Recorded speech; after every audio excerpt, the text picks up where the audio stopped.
Hello and welcome back to Let's Play Dark Souls. I'm your host VGMKoren, and in the last one we killed the Gaping Dragon and made our way to the bridge in Blighttown. And now we're going to try and make our way all the way down Blighttown. It's a fun place, or not. This area, as I said in the last episode, is one of the most hated in Dark Souls. It's just, there's a lot of obnoxious things that happen in this area. Apparently, though, getting random souls is one of them, and I can't be too mad about that. Watch out for these guys in pots. They will eventually break out on their own, and when they do, they'll try and kill you. They might not be successful, but it's kind of actually cute how enemies hide in pots in this game. I don't know.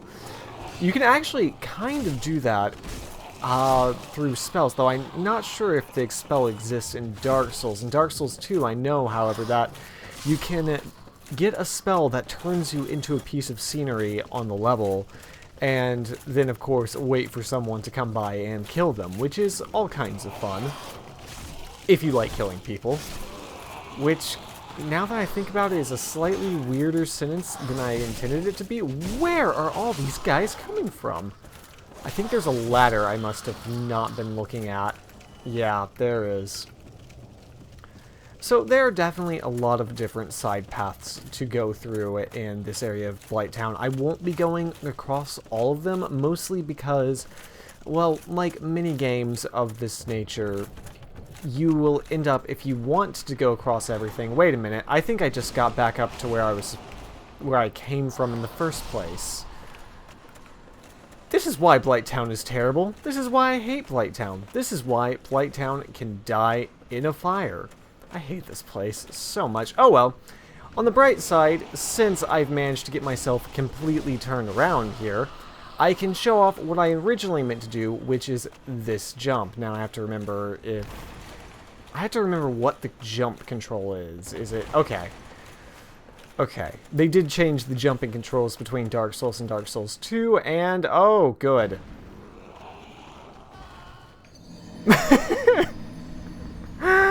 Oh, well, that was a long time coming. Okay, so... Now there are 12 humanities just sitting on my corpse waiting for me to go get them. So, obviously, I have to go get them and try not to die horribly. Oh, this actually makes me really nervous. I have been saving up that humanity for a while. I mean, there's only a couple of things I really want to do with humanity in this playthrough, but losing 12 would definitely make it much harder to do so. Actually, I was going to talk about that as a reason as to why I wasn't going to do much in Blighttown, and then I completely failed to jump, which is a thing. Dark Souls and platforming doesn't go particularly well together. It's very unfortunate, but here's my bloodstain. Okay, let's try that one more time. It's not going to happen. It is just not going to happen. I have had the hardest time getting jumping commands to work in Dark Souls. But there is a katana there if you can manage to land that jump. Oh my god. I am about half a second away from being completely dead for a long time? I don't know. And here, as you can see, I am all the way back to where I was much earlier, I think in the last video. So this is kind of what you're going to have to do if you want to explore Blighttown. Now, because I have all this humanity, I don't particularly feel the need to go get a katana that I basically already have a better version of. It is arguable which one has the better moveset, but seeing as this one is already upgraded, I think I'm just going to stick to it. Now, good thing to do in Blighttown is to always keep your shield up. If not because you are going to run face first into enemies, then because there are quite a few toxic... My weapon's at risk. Well then, let's just go right back to the bonfire. This video is off to a fantastic start. I have managed to get myself killed almost twice, and then done absolutely nothing and almost broke my weapons. So this is the repairing menu. I don't remember if I've actually shown this off or not. It's tedious and unnecessary, and basically just don't forget to repair your weapons every now and then. What it does end up doing is there are weapons in the game that will use their durability up for special attacks, and that is, as far as I can tell, pretty much the sole reason for weapon durability actually existing in any way, shape, or form. But also, because of this, also, as you can see, there's a toxic dart blower over to the right, so be careful of him. You can get behind a wall over here and be out of his line of fire. And I'm toxic. Okay, so as you can see, one dart is enough to put you in the toxic state, which, as you can also see, does a lot of damage. Now, he's up there, and I'm not entirely sure how to get there from here, so let's just try it anyway. If you do get hit by toxic, hello, Mr. Gigantic Bug, then you're going to want to keep an eye on your HP. The other way to get rid of toxic is to use a purple, let's see if I have these actually, a blooming purple moss clump. As you can see, that will stop the toxic. However, they are fairly rare, so try not to get toxic too much. Which, you know, is actually a bit of a hard thing to try and do when the projectiles are the size of a pixel. But do your best. I believe in you. Oh my god, I hate this place so much. Alright. Where is the ladder I am clearly missing? Here it is. I don't really want to just climb down that ladder. There we go. That worked much better. So, tight quarters, in console version, low frame rate, and the necessity of jumping over and over again to get the items is part of why, but not the entirety of why, this area has so much hate attributed to it. We'll get into what other reasons you could have to hate this place soon enough. Now, oh, you just are the worst asshole. I hate you. Well, oh, and by the way, there's this guy here. I'm going to ignore him for now. What? Why did I get items? Did he die? Did he cast himself off the cliff before I could kill him myself? Did he take me the joy of shoving a sword up his bum? No, he's right here. And he's gone forever.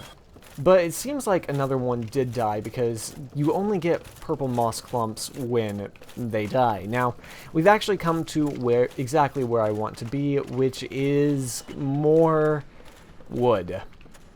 Everyone loves wood.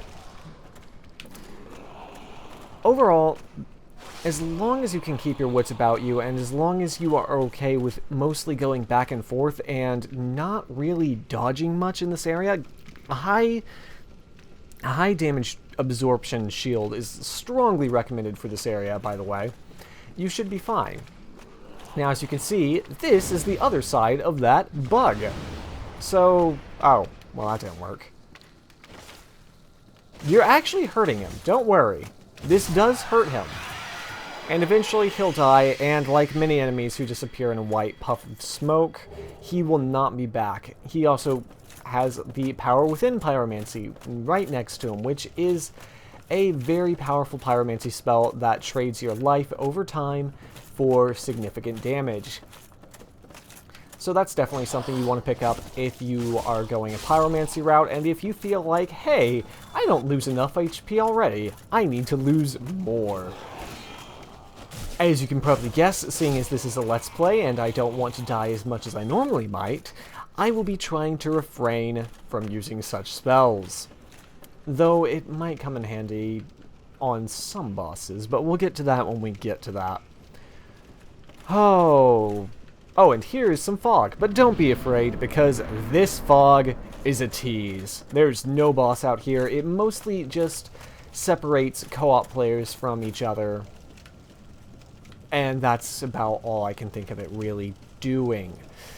Now, this is part where we start getting into the real reason why people hate Blighttown, or, well, why I hate Blighttown. As you can see, we have come across a swamp. Yay!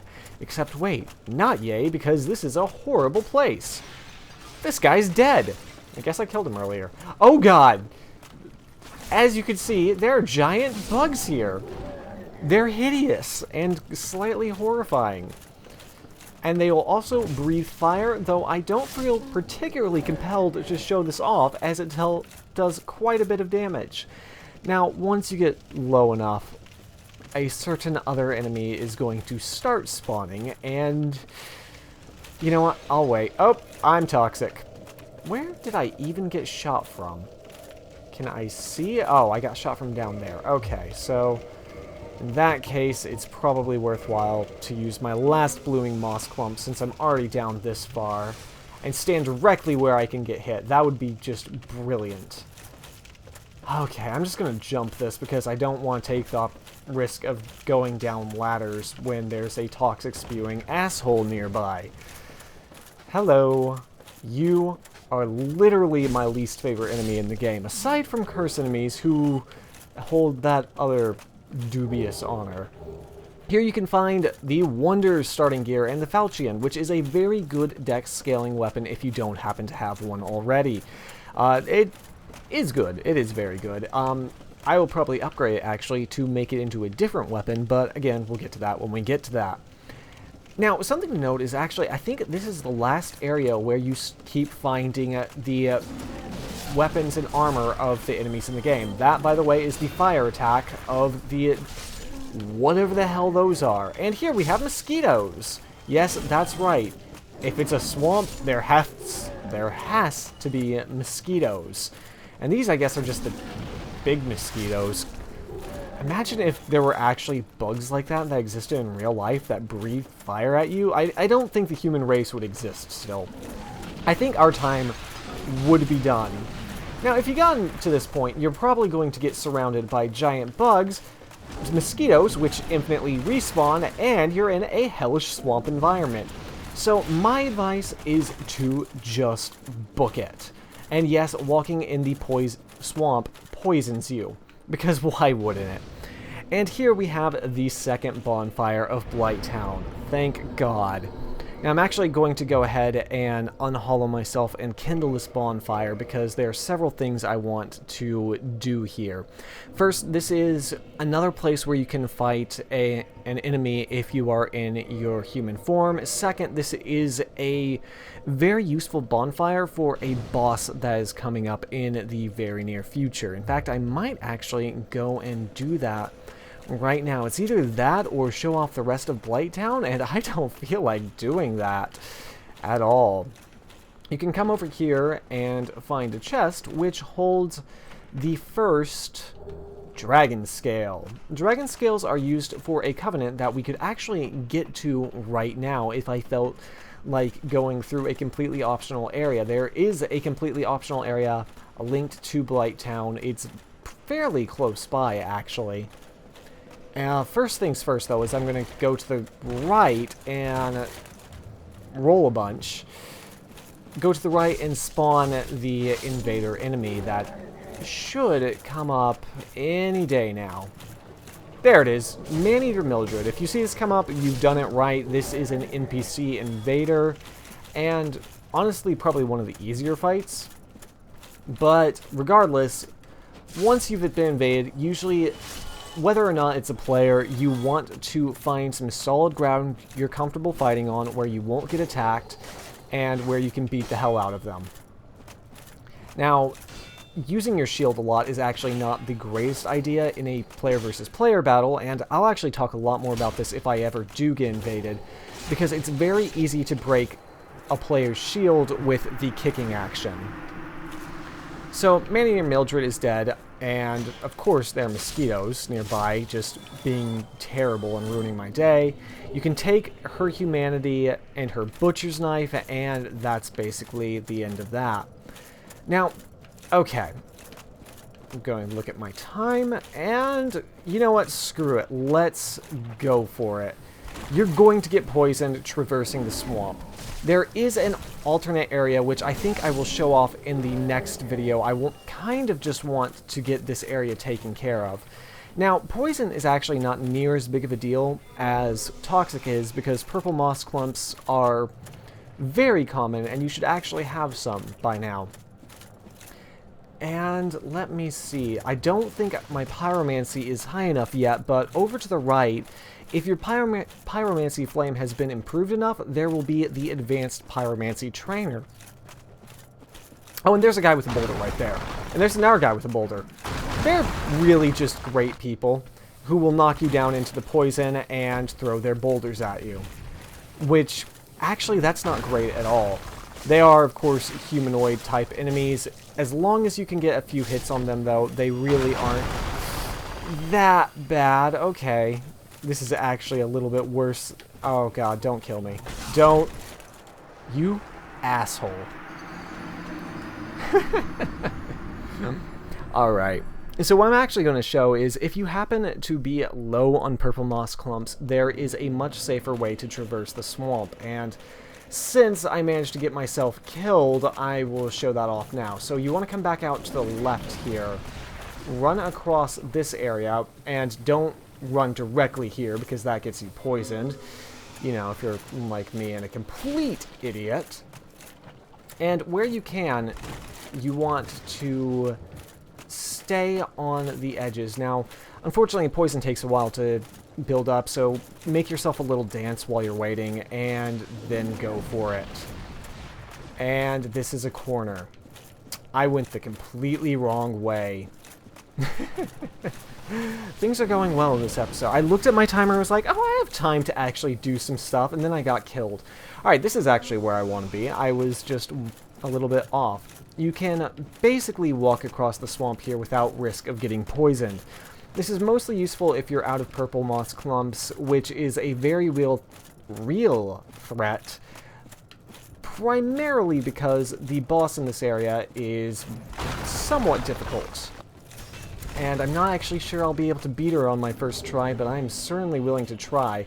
Over here you can also find a great club, and if you don't feel like dealing with these enemies, which, considering how much damage they can do and the stun lock capability of them, it may not be the worst idea in the world to just book it.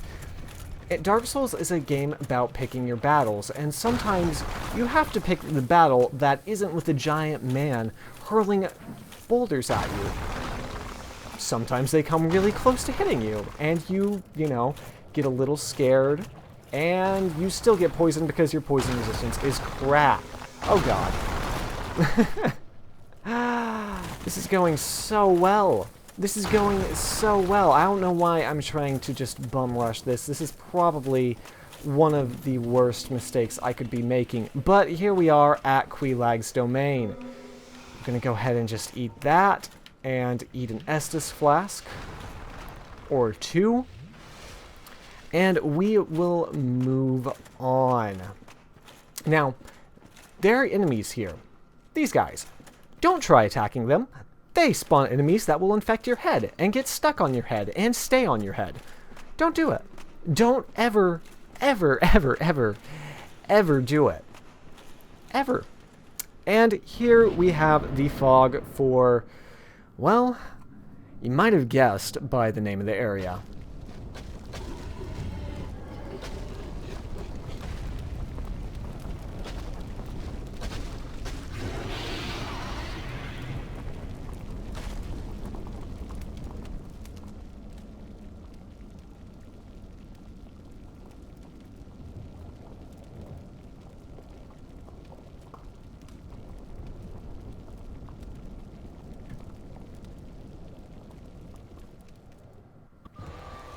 Chaos Witch Quelag. Don't you just hate it when a girl takes off her pants and there's a giant writhing fire beast beneath it? It's the worst thing. It keeps happening to me.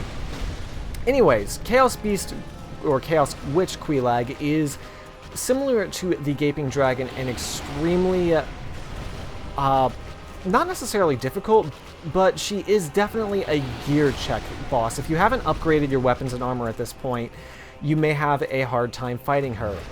Notably, her weapons also do fire damage, which means unless you have high fire resistance, you will take damage from her attacks, or at least from her poison or sword attacks. But, and actually her spider leg attacks too. Generally speaking, if she attacks you with her sword, you want to run in and to the right. She will not be able to hit you there. As you can also see, her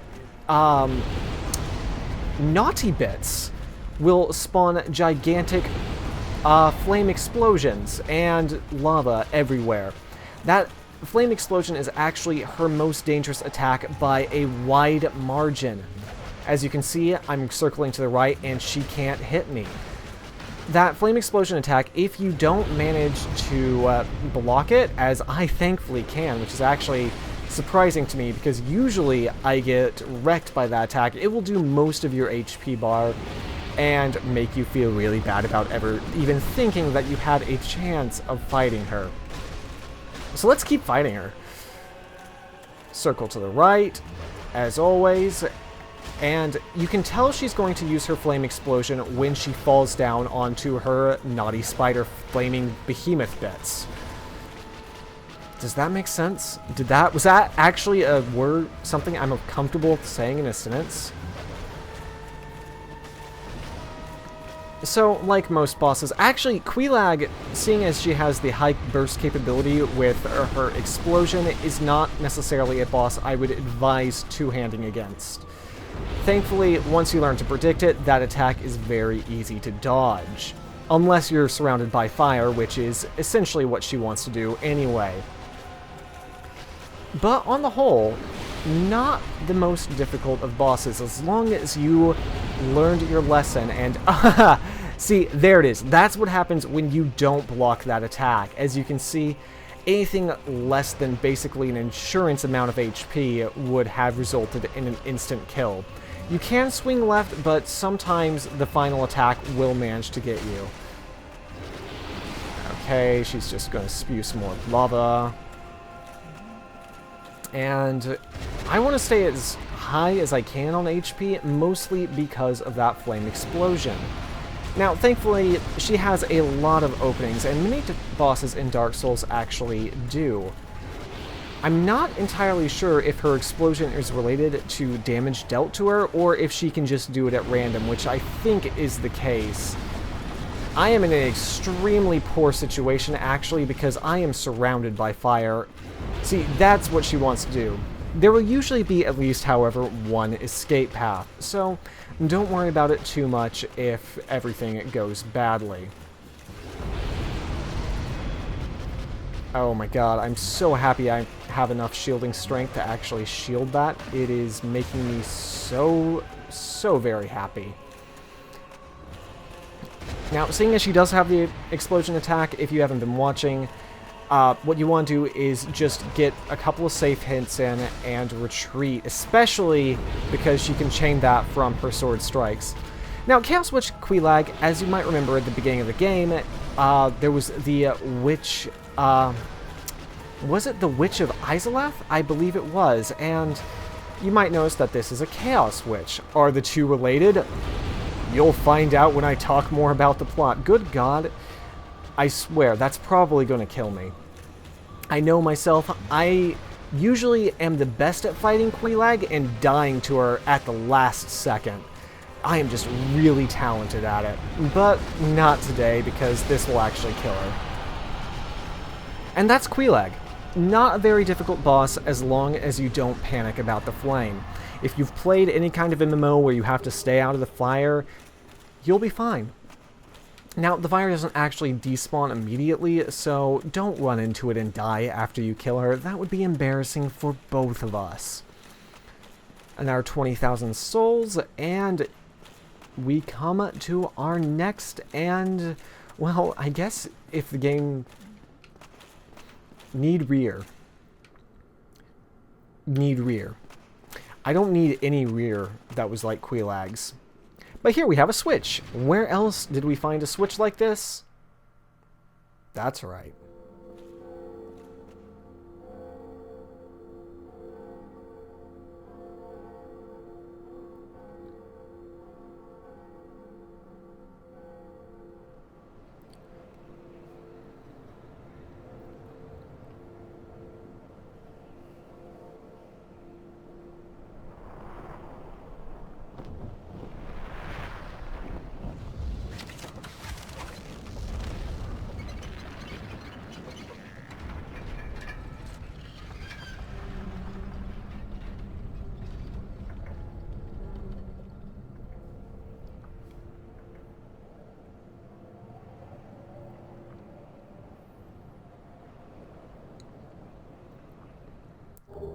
And with both bells rung, we can now get to a new area in the game.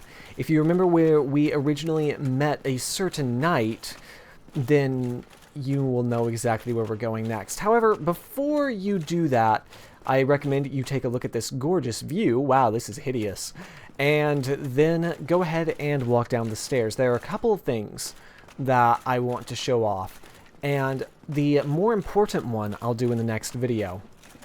So come over here on your left and you will find yourself, if you don't take that homeward bone, you will find at the end of this bonfire, surrounded by horrible, horrible, crazy people, a new bonfire. So in the next one, I will show you a secret bonfire nearby that has the ability to save lives. So I hope to see you then. And then we will promptly go in a completely different direction than what the game just told us to, because we really need some more experience. I hope to see you then.